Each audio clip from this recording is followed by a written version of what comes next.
여러분, 우리나라의 미래가 희망적이겠습니까? 통계적으로 본다면 200년 후가 되면 우리나라는 자동적으로 소멸되어 없어진다고 합니다. 그것은 인구 문제지요. 여러분들도 다 아시겠지만 우리나라는 출산율이 점점 저조하여서 올해도 입학생이 없는 그런 초등학교가 전국에 엄청나게 많이 있습니다.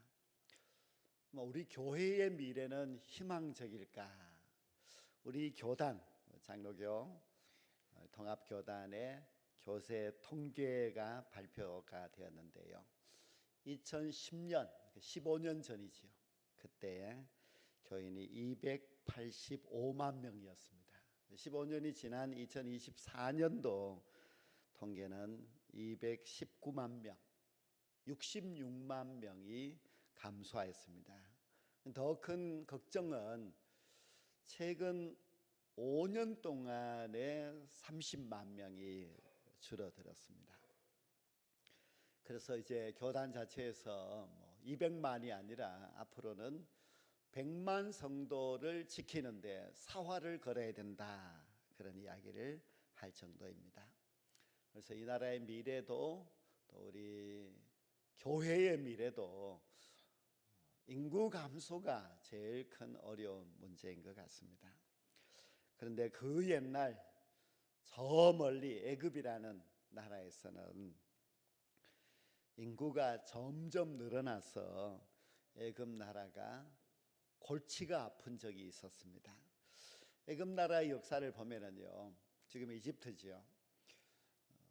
본래 그들은 함족들이 살고 있고 함족이 통치하고 있었습니다. 그런데 저 북쪽 수리아 지역에서 셈족들이 쳐들어 와서 애굽을 지배하면서 107년 동안 셈족이 애굽을 다스렸습니다. 그때 요셉이 총리가 되었어요. 요셉도 역시 셈족이기 때문에 총리가 되었고, 요셉이 대우를 받고 요셉의 가족들이 그때 애굽으로 내려와서 잘 살게 되었지요. 그런데 요셉을 알지 못하는 새로운 왕이 등극합니다. 그는 역시 함족입니다. 족속이 바뀐 것이죠. 본래 애굽에 살고 있던 함족이 정권을 잡게 되었습니다. 근데 이 새 왕이 나라를 이제 통치하면서 가만히 보니까 이 셈족인 이스라엘 백성들이 애굽 땅 안에서 인구가 너무너무 많아지는 겁니다. 350년 동안에 인구가 거의 200만에 육박하는 굉장한 인구로 늘어났습니다. 그래서 왕이 걱정이 아주 심해졌습니다.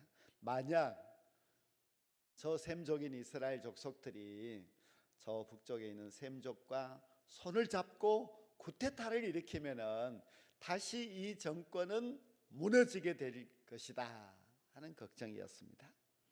그래서 과거의 경험이 있었기 때문에 이 새로운 왕이 국무회의를 열고 이제 어떻게 하면 좋겠느냐, 무조건 저 이스라엘 백성들의 인구가 늘어나는 것을 막아야 된다. 막기 위해서 방법이 뭐가 있느냐. 첫 번째 방법을 제안했는데, 그것은 저 이스라엘 백성들을 중노동을 시켜서 너무 일이 힘들면은 이제 아기 낳는 것도 포기하고 그러면은 인구가 줄어들어서 안전할 것이라는 첫 번째 방안이었습니다. 그런데 그렇게 실제로 했습니다. 우리가 이집트의 그 벽화들을 보면 이스라엘 백성들이 아주 고된 중노동을 하는 것을 볼 수 있는데요. 근데 이 성경을 보면은 그렇게 중노동을 시켰음에도 불구하고 이스라엘 백성들은 어찌된 일인지 더 번성했다, 더 인구가 늘어났다는 거예요. 첫 번째 정책에 실패가 있었습니다.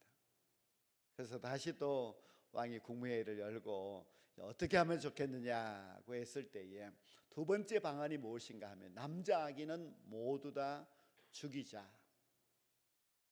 남자 아기를 막 앞으로 10년, 20년 계속 죽여버리면은 그러면 이제 인구가 늘어나지 않고 이스라엘 백성들이 이 땅에서 점점 소멸되지 않겠느냐는 그런 정책이었습니다. 그래서 국무회의가 회의에서 통과된 그 안을 가지고서 이제 이 이스라엘 백성들의 산파, 뭐 지금으로 말한다면은 산부인과 의사의 회장 총무 정도 되는 시브라와 부하라고 하는 두 사람을 불렀습니다.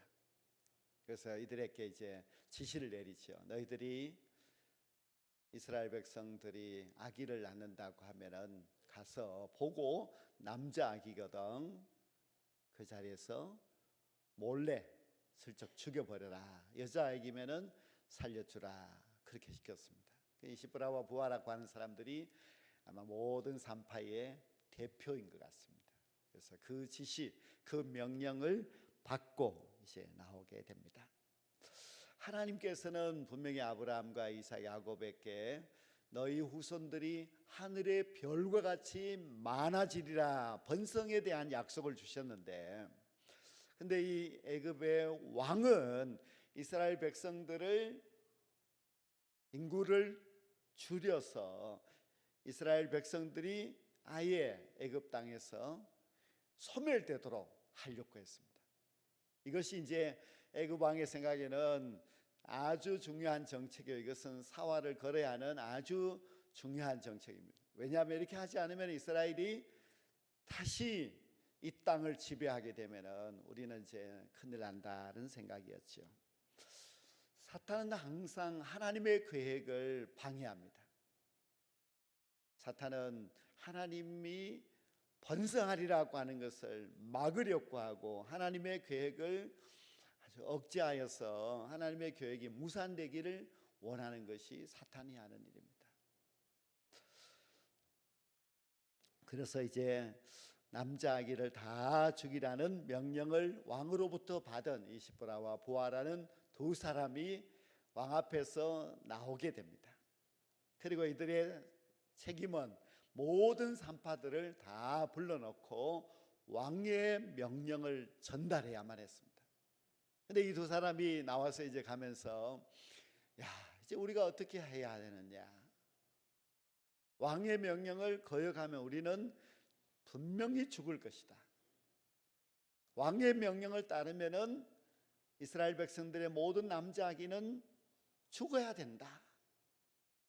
근데 이들도 이제 이스라엘 백성이니까 하나님이 두려웠습니다.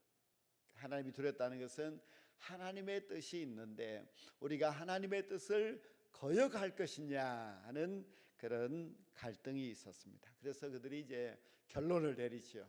우리가 왕의 명령을 따르지 않고 하나님의 뜻을 따르자. 모든 산파들을 불러놓고 왕은 이렇게 명령했지만은 우리가 왕의 명령을 따르면 안 된다. 그래서 남자 아기도 살려 두도록 하자. 그렇게 이제 의논을 하였습니다. 과연 이 왕의 명령을 거역해서 그들이 안전할 수가 있겠습니까? 시간이 좀 지났는데 왕이 이 시브라와 부하를 소환하는 명령이 내렸습니다. 왕이 찾아와서 이 두 사람에게 내일 아침 왕 앞으로 나오세요 하고 명령이 전달되었습니다. 그것은 뭐 뻔한 일입니다. 왕도 보고를 다 받았겠지요. 이들이 자기 명령대로 하지 않는다는 것을 보고를 받아서 알고 있었기 때문에 이 두 사람을 소환한 것입니다. 시브라와 부하는 그날 밤 잠을 잘 수가 없습니다. 왜 왕이 자기들을 부르는지 잘 알고 있고 왕 앞에 가게 되면 자기들이 어떻게 되는지를 잘 알고 있습니다. 그 당시 애굽이라고 하는 나라는 세계 최강의 나라이고 왕이라는 존재는 신적인 존재입니다. 왕의 명령을 거역한다고 하는 것은 도저히 살 수 없는 엄청난 거역이었기 때문에 이 사람들은 잠을 자서 고민이 되었습니다. 자기들만 죽으면은 또 끝날 수 있는 것인데 자기들뿐만 아니라 많은 산파들도, 어쩌면 또 자기의 가족들도 다 죽게 생겼습니다. 그래서 모든 가족들이 그날 밤 잠을 자지 못하고 걱정과 고민 속에 빠졌습니다. 아침 6시가 되어서 일찍 일어났습니다. 그리고 하나님 앞에 물론 기도했겠지요. 하나님 앞에, 우리가 왕 앞에 가게 되면 이제 죽을 수 있는데 우리가 어떻게 해야 됩니까? 그들은 옷을 단정히 입고 아침에 일찍 출발해서 왕 앞에 갔습니다. 왕의 2차 소환에 왕 앞에 가서 감히 왕의 얼굴을 쳐다보지도 못하고 엎드려서 있었습니다. 이렇게 탄압받는 그 시대였습니다.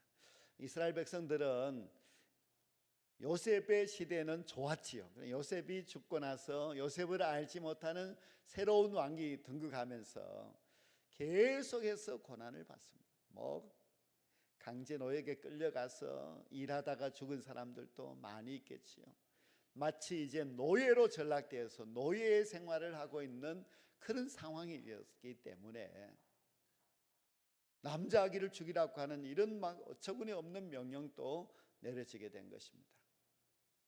우리가 기독교 역사를 가만히 보면은요, 항상 국가의 탄압을 많이 받습니다. 기독교 역사 시작이 사도행전인데, 사도행전으로 보면은 기독교는 로마의 탄압을 300년 동안 받습니다. 그때 예수님의 제자 사도들도 다 국가로부터 멸시와 천대를 받아서 감옥에 갇히고 결국은 순교하고 했습니다. 바울 사도도 그렇게 죽었고, 초대 많은 성도들이 끌려가서 옥에 갇히고 때로는 짐승의 밥이 되고 하면서 그렇게 죽었습니다.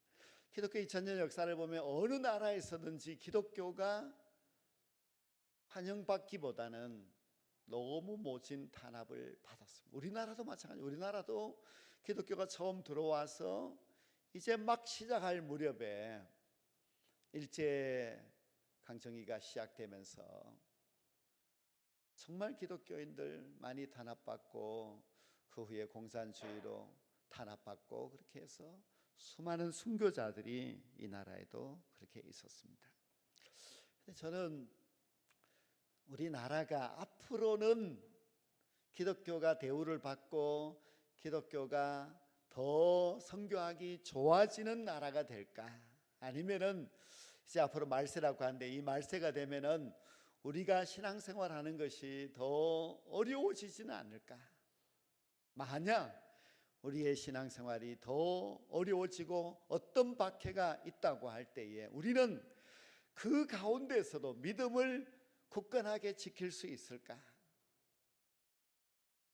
그런 걱정을 합니다.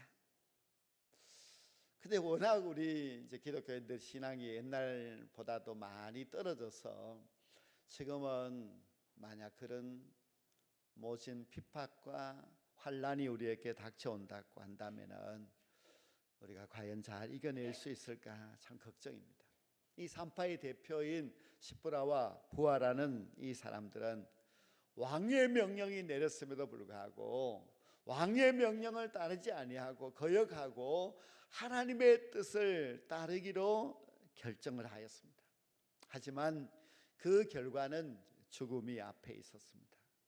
지금까지 수많은 이스라엘 백성들이 그 애굽의 탄압 속에서 죽었던 것처럼 이제 이 두 산파들도 왕 앞에 끌려가게 되면은 죽을 목숨으로서 어쩔 수 없이 이제 자기의 생명들을 내어 놓아야만 했습니다.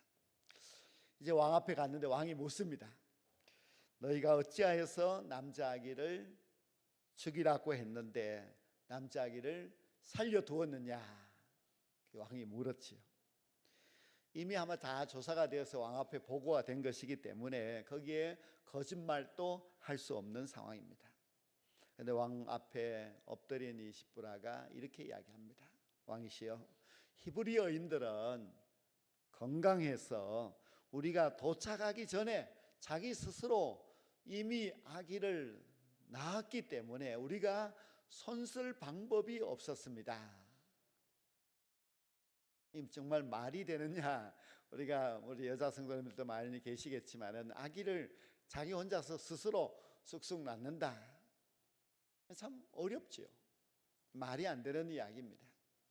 그래서 왕이 다시 묻습니다. 그러면 너가 남자 아기를 죽인 것이 몇 명이나 되느냐? 한 명도 없습니다. 한 명도 죽이지를 못했다는 것입니다. 왜 못 죽였느냐? 우리가 도와주러 가기 전에 다 아기가 태어나 있으니 손쓸 방법이 없었습니다. 그런데 그 말을 듣는 왕이 정말 IQ가 50도 안 된다고 한다면은 그래 그 말도 일리가 있네 이렇게 할 것이지만은 누가 보더라도 이것은 말도 안 되는 그런 이야기였습니다. 그런데 성경은 그래서 이 두 산파들이 애굽의 왕에게 처형을 당했다, 죽었다 이렇게 말하지 아니하고 그들이 하나님의 은혜로 말미암아 더 그 가족들이 복을 받아서 번성했다 이렇게 말씀하고 있습니다. 전혀 반대입니다. 죽어야 될 그 사람들이 죽지도 않았고 오히려 복을 받았다. 하나님의 은혜가 있어서 그렇게 성경은 말씀하고 있습니다. 어떻게 이 반대의 결과가 있을 수 있었느냐? 성경은 하나님이 그 산파들에게 은혜를 베푸셨다고 말씀하고 있습니다. 하나님은 믿음의 여인들을 살려주셨을 뿐만 아니라 그와 그의 가족들에게 더 흥왕하는 복을 주셨고 그리고 이 일로 인하여서 이스라엘 백성들은 더 번성하고 강성하여졌다. 그렇게 성경은 말씀하고 있습니다. 그런데 우리는 도대체 왕이 왜 그랬을까? IQ가 모자라서 그것이 아니라 하나님께서 은혜를 베푸시면은 이런 일이 일어날 수 있다는 것을 보여주고 있습니다. 여러분 우리는요 이 세상과 하나님 사이에서 살아가고 있습니다. 그 세상의 뜻이 있고 하나님의 뜻이 이제 있습니다.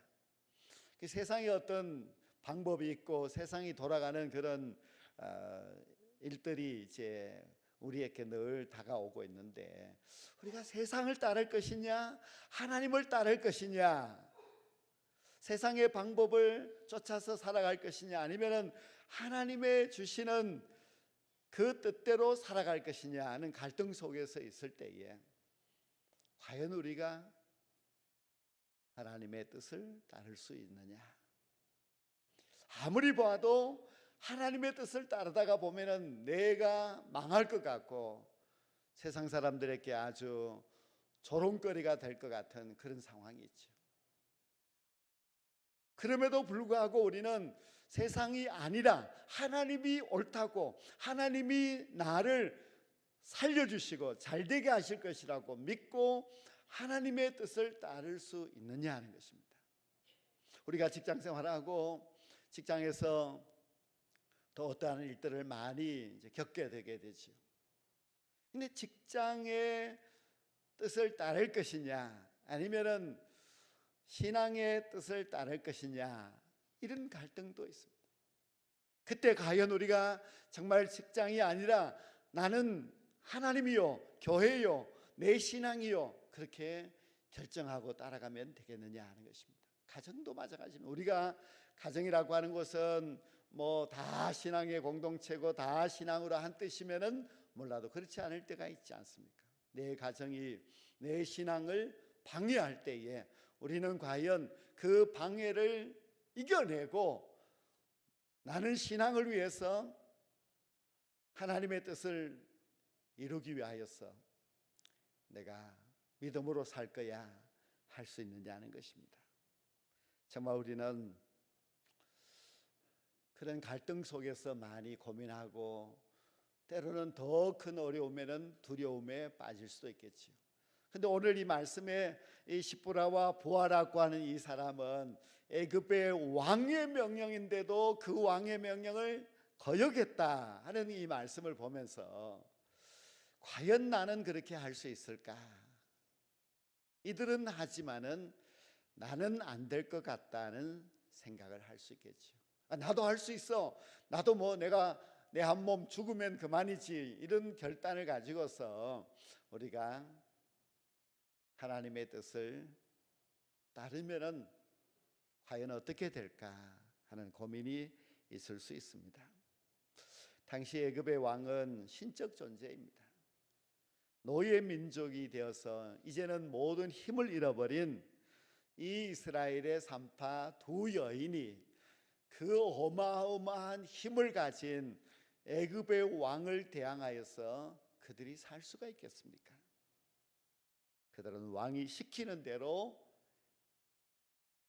아기를 낳을 것 같습니다 하면 얼른 달려가서 아기가 태어날 때 먼저 딱 보고 남자 아기구나, 기술껏 아기가 죽었네요 하고 그렇게 하는 것이 이제 정상적입니다. 왕의 명령대로 그렇게만 해야만 합니다. 그런데 이 두 산파들은 모든 산파들에게 이제 시켰습니다. 너희들이 아기가 태어날 것 같습니다 하고 호출을 받아도 절대로 빨리 가지 말라. 시간을 많이 될 수 있는 대로 오랫동안 끌다가 너희들이 도착했을 때 이미 아기가 태어났고 그것을 보거든 축하합니다. 남자 아기네요. 그렇게 말하면 된다고 했습니다. 그러니까 항상 자기들이 늦게 갔기 때문에 히브리 여인들은 이미 자기들의 가족들의 힘으로 아기가 태어나 있고 이미 건강하게 태어나고 있는 그 아기를 자기들의 손으로 죽일 방법이 없다는 겁니다. 믿음은 도저히 안 될 것 같은 일에도 순종하는 것입니다. 우리가 어쩔 수 없어. 이 세상은 지금 그렇게 흘러가고 있기 때문에 나는 이 세상의 뜻을 거역할 수 없어. 하나님의 말씀은 알고 있지만은 하나님의 말씀대로 살면 안 될 것 같아. 그것이 아닙니다. 여러분, 이 시브라와 부하만 하나님의 말씀대로 살아서 잘된 것이 아닙니다. 이제 출애굽기 2장에 보면은 모세의 출생이 나오는데요. 모세의 아버지 어머니도 모세가 태어났을 때에 애굽의 왕은 남자 아기는 나일강에 던져서 죽여라는 명령이 내려져 있을 때입니다. 근데 숨겼지요. 아기를 그냥 숨기다가 나중에 갈대상자에 담아서 이제 나일강에다가 숨겼고 했는데요. 근데 그 일로 인하여서 모세가 죽지도 않았고 모세의 아버지 어머니도 죽지도 않았습니다.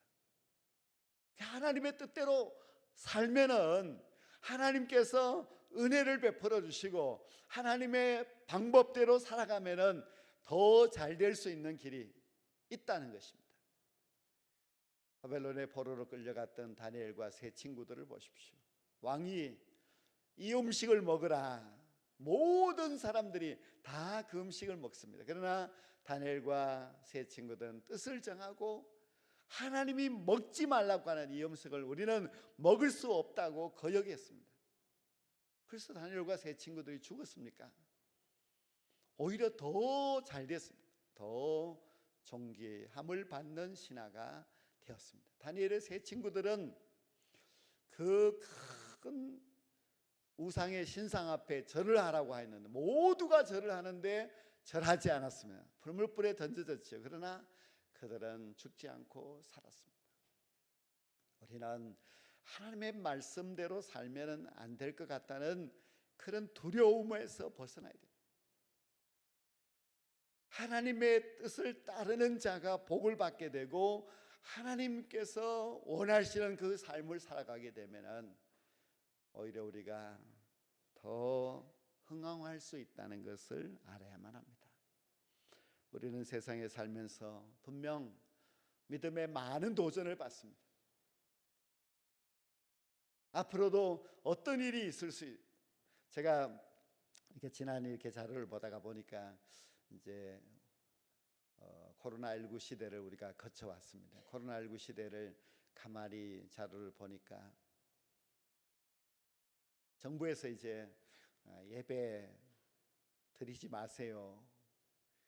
또 예배 몇 명, 30명만 드리세요. 그런 말을 우리 교회가 다 따랐습니다. 그래서 뭐 찬양대도 없고 그 몇 명 앉아가지고 예배 얻을 때는 또 몇 명 또 참석하지 못하고 예배를 드릴 때도 있었고 교회도 못 나오고 몇 년을 보내는 경우도 있어요. 하여튼 그 코로나의 시기를 지나면서 우리 대한민국의 기독교인 수가 우리 교단만 해도 30만 명이 줄었으니까 모든 교단을 합친다면은 100만 명도 넘는 기독교인들이 사라지고 말았습니다. 정말 우리로서 너무나 안타까운 그런 일이었지요. 세상을 두려워하지 말고 하나님을 두려워해야 합니다. 세상의 뜻을 따르는 자가 되지 않고 어떤 어려움과 박해가 있다 할지라도 하나님의 뜻을 따를 수 있어야만 합니다. 그것이 성경이 우리에게 그래도 된다는 것, 그래도 이길 수 있고 그래도 복을 받게 되고 하나님이 은혜를 베푸시면은 다 잘 된다는 것을 가르쳐 주고 있습니다. 오늘 이 십부라와 부하라고 하는 두 연약한 여인들의 그 믿음의 결단이 우리들에게 전하여져서 우리도 그런 결단으로 살아가게 된다면 하나님께서 우리에게 반드시 보호하여 주시고 복을 주시고 더 번성 흥황하게 되는 그런 놀라운 축복을 허락하여 주실 줄로 믿습니다.